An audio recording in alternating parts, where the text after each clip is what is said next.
नहीं हुई थी। इसके बाद से माँ हलीमा का घर अल्लाह की रहमत से भर गया। इसी तरह तकरीबन 2 साल गुजर गए। जब दूध माँ हलीमा नबी सल्लल्लाहु अलैहि वसल्लम को उनकी वालिदा के पास वापस करने के लिए काबा लेकर गईं, तो काबा मुकम्मिल तौर पर नूर से भर गया, गोया चारों तरफ अल्लाह की रहमत छा गई हो।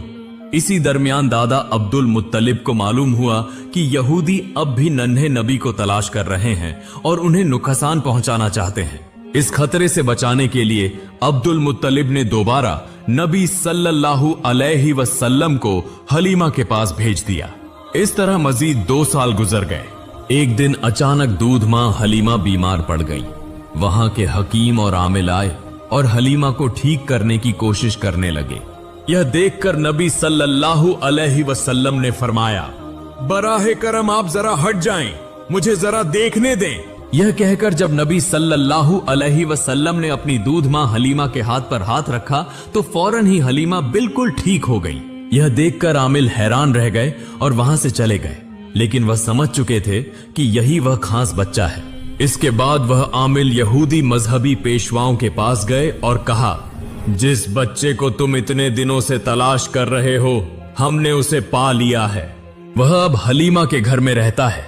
उसका नाम मोहम्मद है। अभी वक्त है, अगर तुम उसे कत्ल न कर सके तो मुस्तकबिल में वह पूरी दुनिया पर हुकूमत करेगा। वह कायदों का कायद, सबसे अजीम इंसान होगा और तमाम लोग उसकी बात पर इस्लाम कबूल करेंगे। लेकिन उस वक्त तक लोग समझ चुके थे कि इस्लाम दीन अमन है, इसीलिए दुनिया भर से आहिस्ता आहिस्ता लोग इस्लाम कबूल करने लगे थे।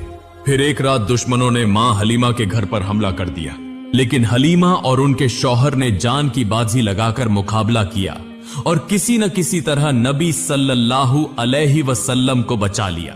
इसके बाद माँ हलीमा ने कहा, इससे पहले कि कोई बड़ा नुकसान हो, आप बच्चे मोहम्मद को लेकर मक्का चले जाएं।